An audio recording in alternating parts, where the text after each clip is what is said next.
tassa bhagavato arahato samma sambuddhassa. Namo tassa bhagavato arahato samma sambuddhassa. Namo tassa bhagavato arahato samma sambuddhassa. Buddhang dhammang sanghang namasami.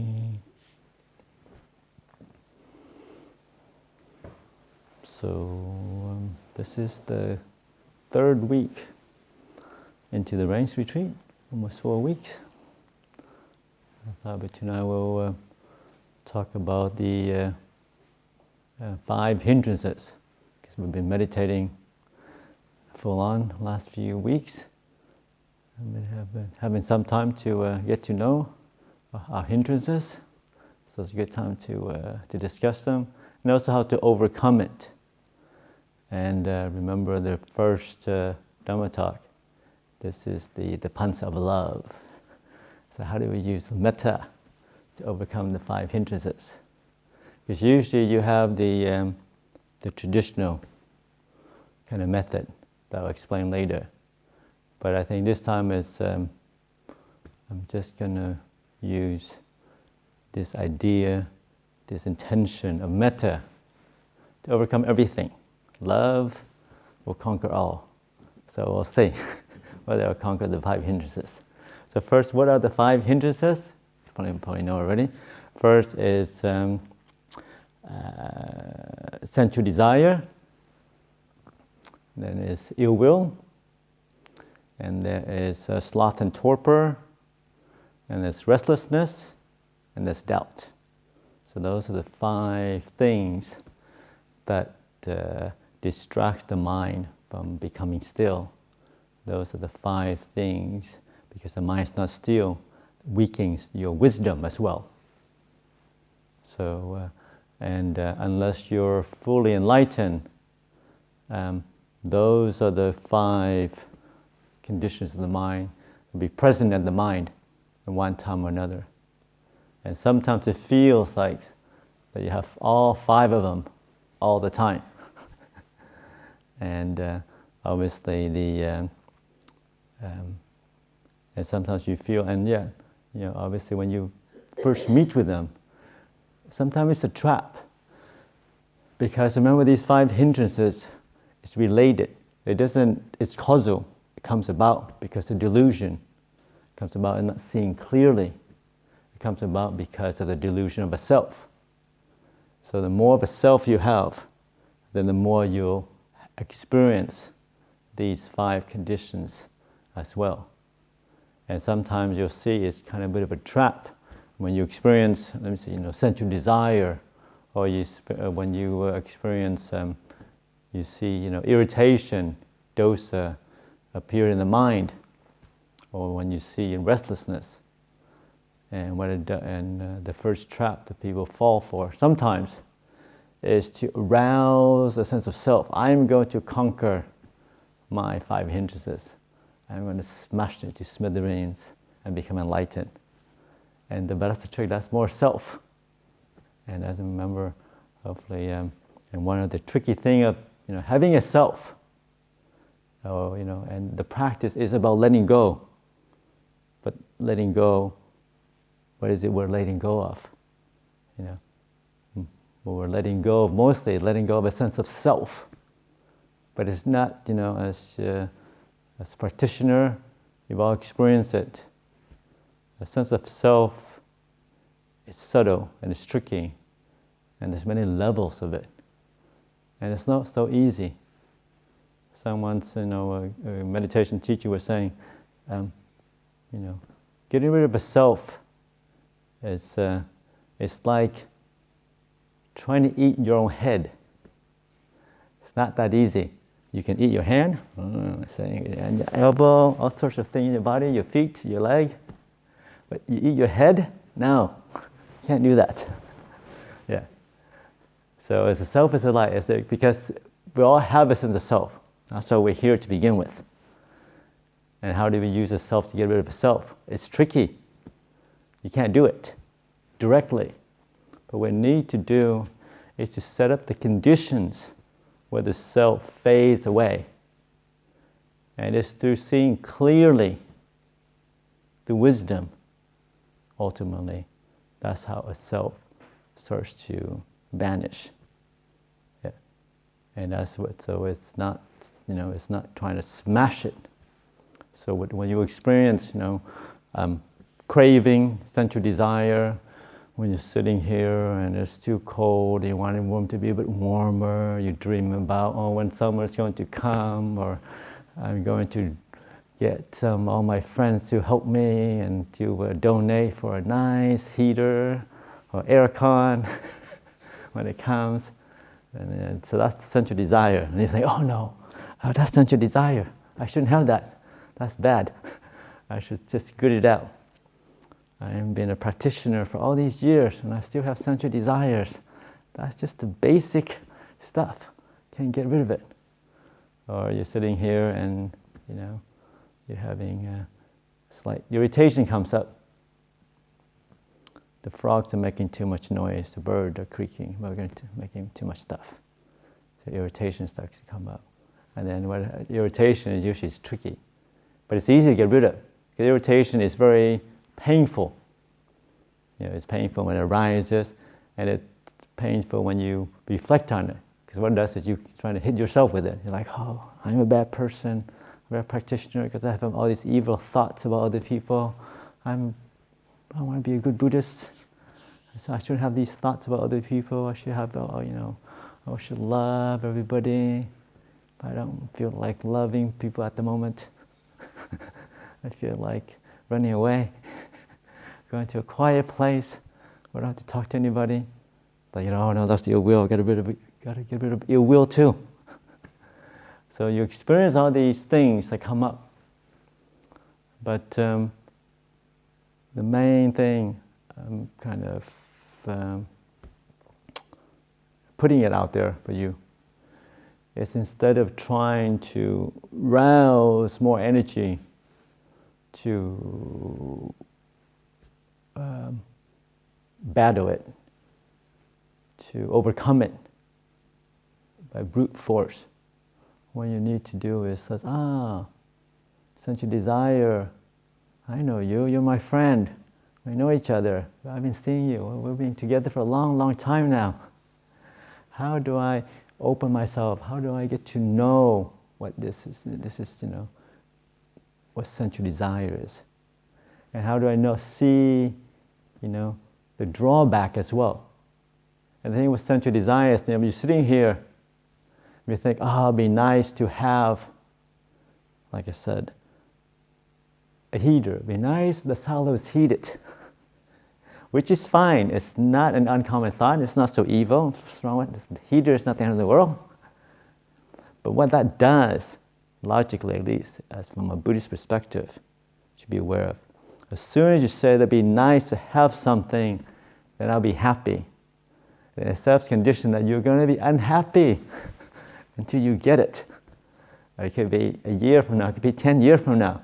And every time you sit, you're going to do this, it'd be nice to have that. But from a practitioner's point of view, we know that that's a trap. We don't need a heater. Be nice. We don't need a heater to be happy. We just need to be happy, right here and now. Happiness is here and now. That's the only ever time you can experience contentment. The only ever time you can experience peace and happiness, right here in the present moment. Not some future distant thing. And that's the thing. So you say, it might be nice, but you know what? I can be happy right now. This is good enough. It's not the warmest sala, sure, but it's good enough. I've got blankets, I've got my thermos on. It's good enough. I can still calm my mind. So I'm gonna rouse up a sense of contentment, a sense of joy, just to be here. A sense of, good enough. Yeah. As a practitioner, that's your number one tool. Things don't have to be perfect. People around you don't have to be perfect. teachings don't have to be perfect. Temperature-wise, the body don't have to be perfect. Your meditation doesn't have to be perfect. But it's good enough. And with that as the starting base, wholesome state starts to grow. Contentment starts to grow. Gratitude starts to grow. And after that, the mind starts to calm down. Because there's nothing always looking. And as practitioner, we know that's the trap. Because once you get your heater, you think you're going to be really happy for a long time? No. It lasts for a few days, and there'll be something else. Like, oh, now that we have that, well, this salad, not very well insulated. Maybe we should insulate it. Well, maybe we get a new salad. It goes on and on and on. And that is the delusion of craving, that it is endless. And knowing that, pull it back to the present moment. Right here is the only place you can find happiness, not anywhere else. Right here, with the body you have, with the mind that you have, with all your distraction thoughts, there's still happiness in here. Many meditation masters reminded us, in confusion, there is clarity. In the middle of suffering, there is also happiness. Your job is just to, look for it, be open to it, wait for it to come, to see. So that's where, like I said, a sense of patience, sense of acceptance, another word for love. Sense of, what, I don't have to conquer this. I can be with it. I can learn from it. I can grow. And then when mind becomes still, becomes more content, these other things fade away on their own. And that's the beauty of the Dhamma, beauty of wisdom. There isn't anything to do. It's just a different way of looking at things and seeing, a different way of relating to the world. So much of the world is about fighting. We fight, one country fight another on a global basis. One person, gets in an argument with the other person, on a daily basis. We fight among ourselves. We fight within ourselves.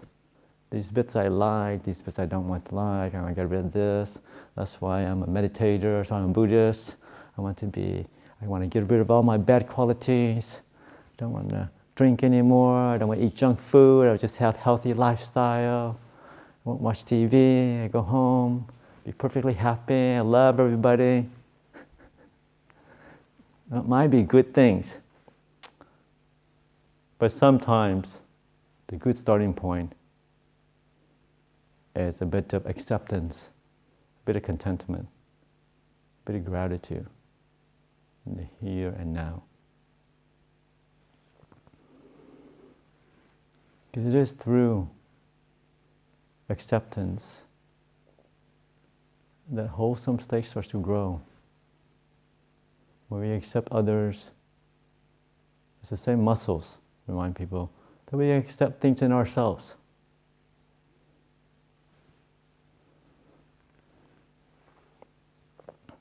And especially during this time, in the middle of a pandemic, lots of excuses if we want to fall for it, for anxieties and worries, for contention. Should you vaccinate or not vaccinate? You got your mask on. You're keeping your social distance from me. You wash your hands yet before you talk to me?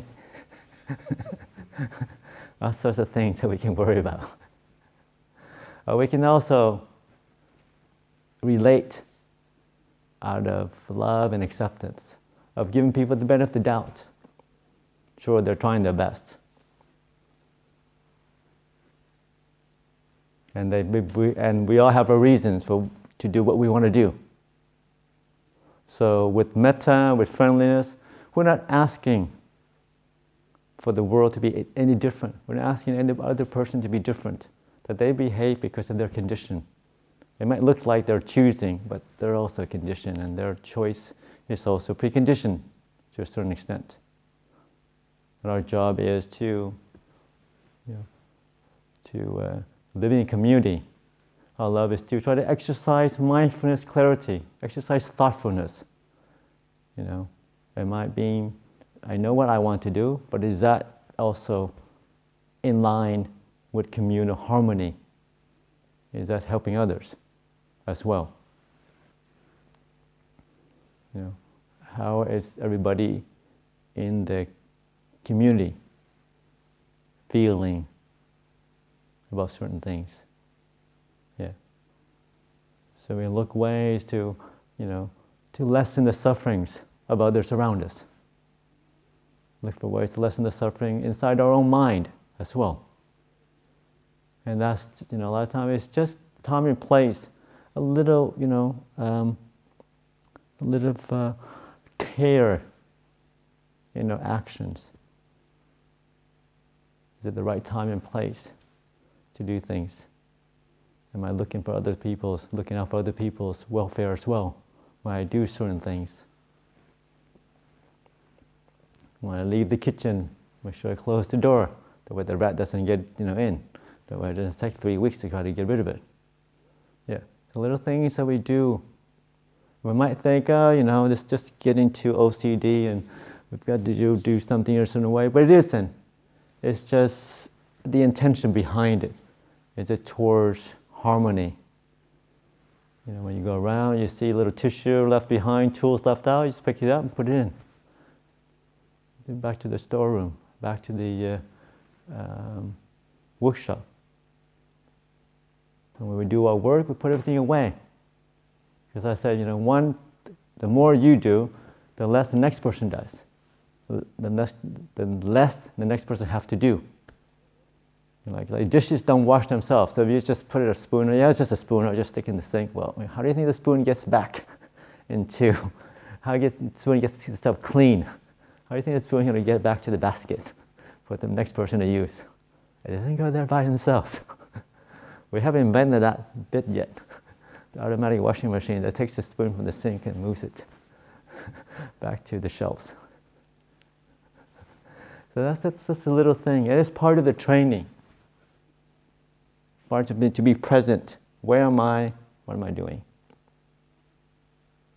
You might think, it's not important.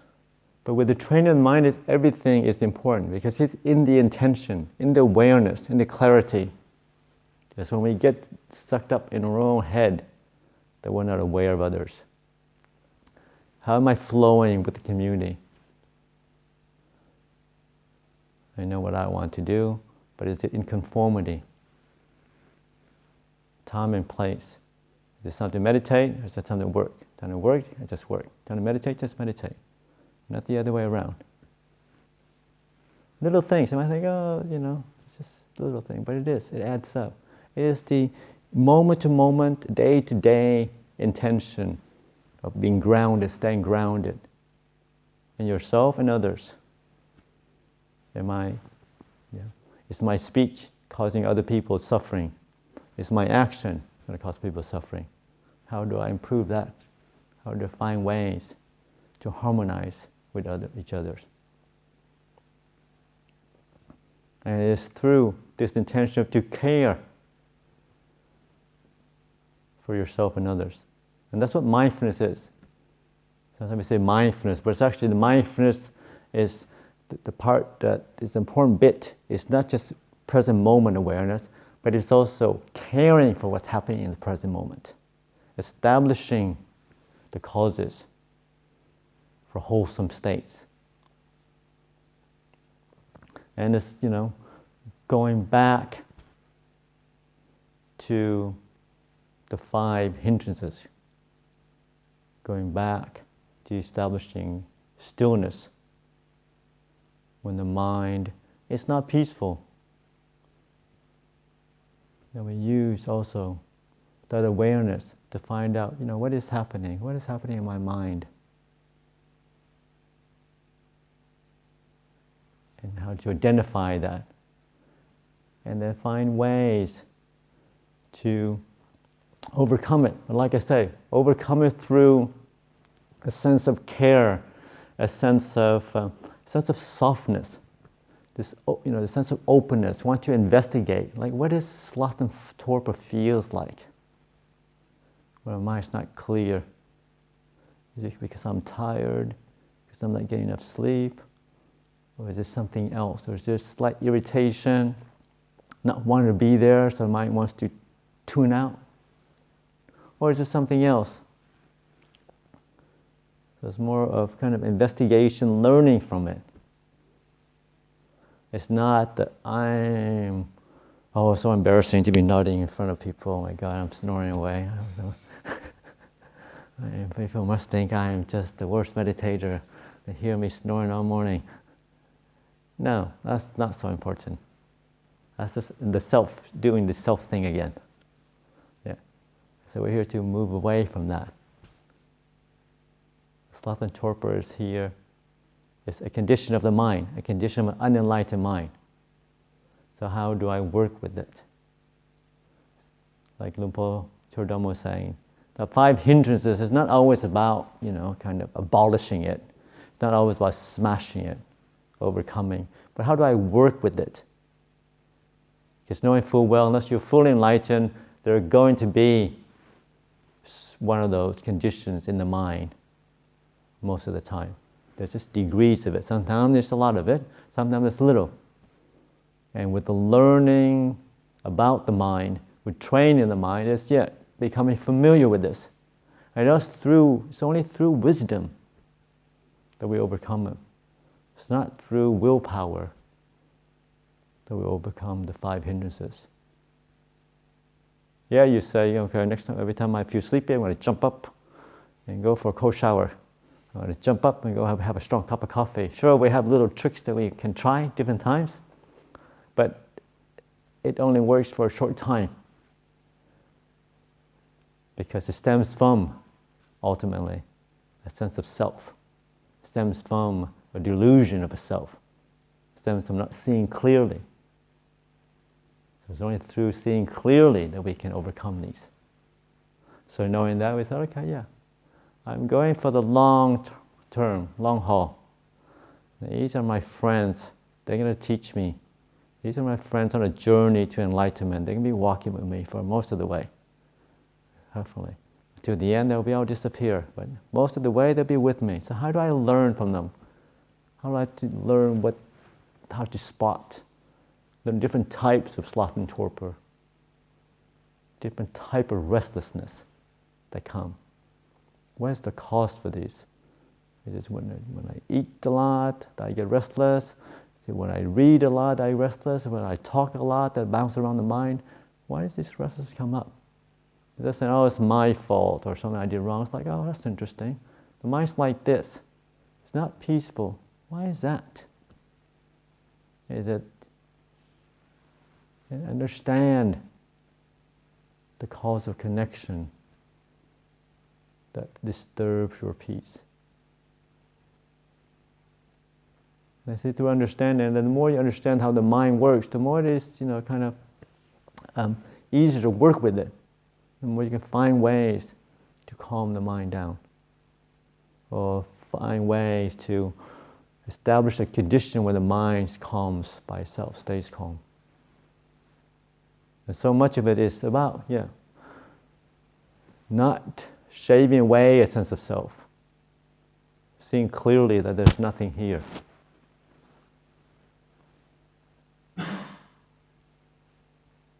Like I said, we can be, plagued with different things, but you don't take it so seriously, it isn't a problem. So it is through an intention of acceptance, intention of being patient, the intention of wanting to learn about the 5 hindrances that you can understand. And only to learn about things, you have to be patient, you have to be open, You have to be present with it. Not trying to run away from it, not trying to shut yourself, not trying to banish it away. We're like, okay, I'm going to look. It's like a plant in the forest you haven't seen before. So what it looks like, I wonder, why does it often come up? What does it bloom? What does it look like when it's young? What does it look like when it's grow old? So it is to understanding, investigating, that we see clearly, we know things. For that, we do have to be patient and open.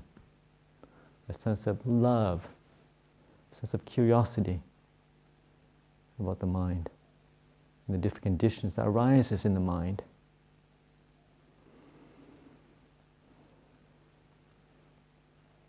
It is through this journey of studying the different stages, the different conditions that arise in the mind, that we understand ourselves better, we understand the world around us.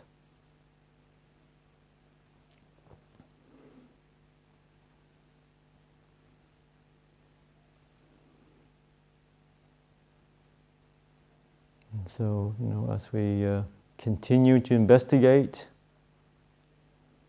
the different states of mind, whether it's peaceful or not peaceful, as we turn to, investigate our own 5 hindrances. And like I say, a lot of us, read about it. We know, kama tanha, sensual desire, ill will, sloth and torpor, tinamida, restlessness, and doubt. But more importantly, how does it appear in your mind in the present moment? What does it feel like for you when these things appear? Especially in the body. I always try to encourage people, always focus on the body. What's the physical sensation when you feel irritated? What's the physical sensation? Where is it in your body that you feel the sloth and torpor? Where's the doubt? How does it express itself in the body? You investigate that first. Be open to it.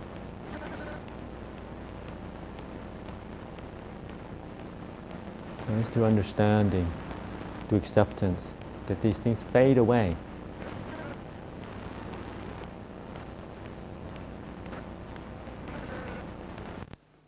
And that's kind of the magic of the Dhamma. It's not, we don't have to do anything, one aspect. You have to rouse heroic effort to banish these things. You can learn to live with them, to understand them. And then they fade away on their own. So the moment there are friends on the journey, they're here to teach us something about our mind. They're here to teach us about the world around us. And they'll be with us until we fully understand them.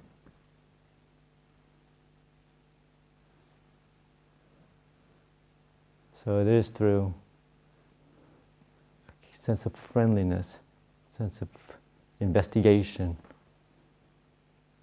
sense of learning from these things that wisdom arises.